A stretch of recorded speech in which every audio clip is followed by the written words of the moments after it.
to the love that has laid hold of me.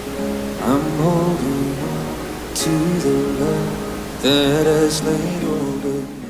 Hey, good morning, FCF. We are starting on a new 8-day journey, and we're going to be taking a subject that is probably my favorite subject in the whole world. It's the subject of God's Word in and of itself. When you think about it, it's extremely hard for an eternal, immortal, almighty being, an infinite being, to have authentic fellowship, an authentic relationship with finite, imperfect, mortal, vulnerable beings. You think about it, if God were to come to us personally, just like another human being does, it would be so extraordinarily intimidating that we couldn't really be ourselves. He would never know, well, he would know, but we wouldn't.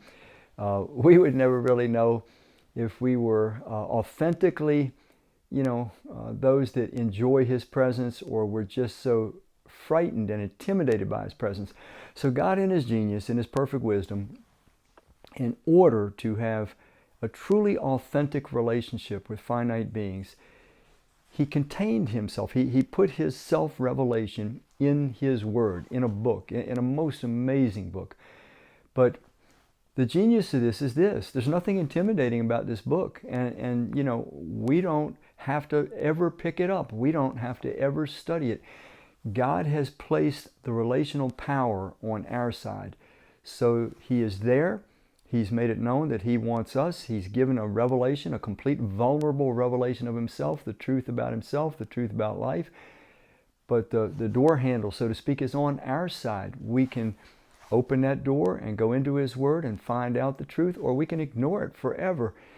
So it's not intimidating, which allows for an authentic relationship. By authentic, I mean this. Unless we want to know Him, we don't have to. We can ignore Him, at least until death. And so it's authentic in the sense that it's our choice to seek Him. It's our choice to determine how much we'll seek Him, how often we'll seek Him, and that kind of thing. So we'll start now, and we'll look at a verse that's probably familiar to a lot of you. It's from Matthew chapter 4, verse 4. It's that situation where Jesus was 40 days in the wilderness when He was just getting ready to launch His ministry. He had not eaten.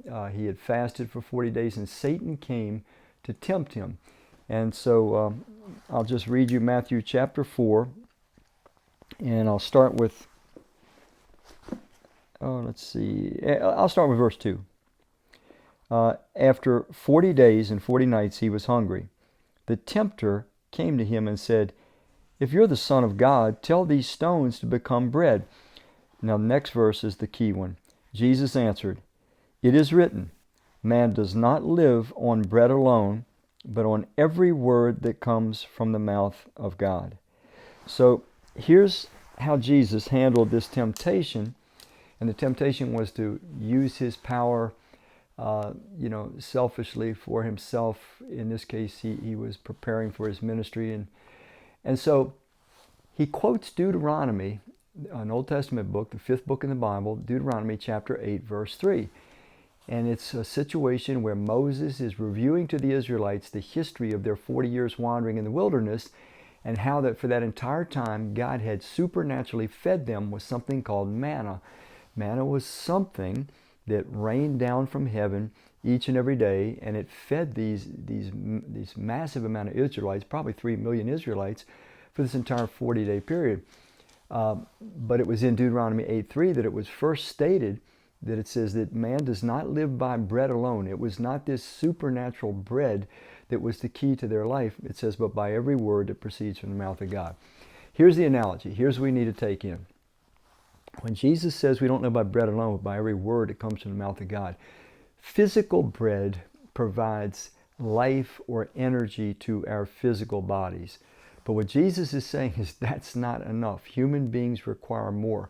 We require spiritual bread, as it were. We require something that's going to energize us and inspire us. We are beings that were meant to live an inspired life, connected to our Creator, hearing His Word, learning His truth, and it was meant to give us energy and to inspire us, meant to help us grow and develop.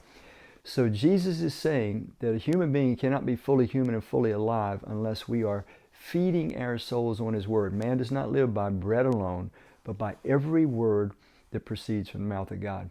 We were made by Christ and for him, and we need to have his word, the word, God, our Creator, speaking to us on a regular basis. It's what fuels us mentally, emotionally, in our imaginations, in our cognitive reasoning faculties, our entire spiritual makeup, the thing that makes us unique, image-bearing beings. It has to have a constant supply of the word of our own Creator. So I hope this week is maybe the start of you getting more serious about God's Word. We're going to be looking at it for 7 more days. Thank you. I'm holding on to the love that has laid hold of me. I'm holding on to the love that has laid hold of me.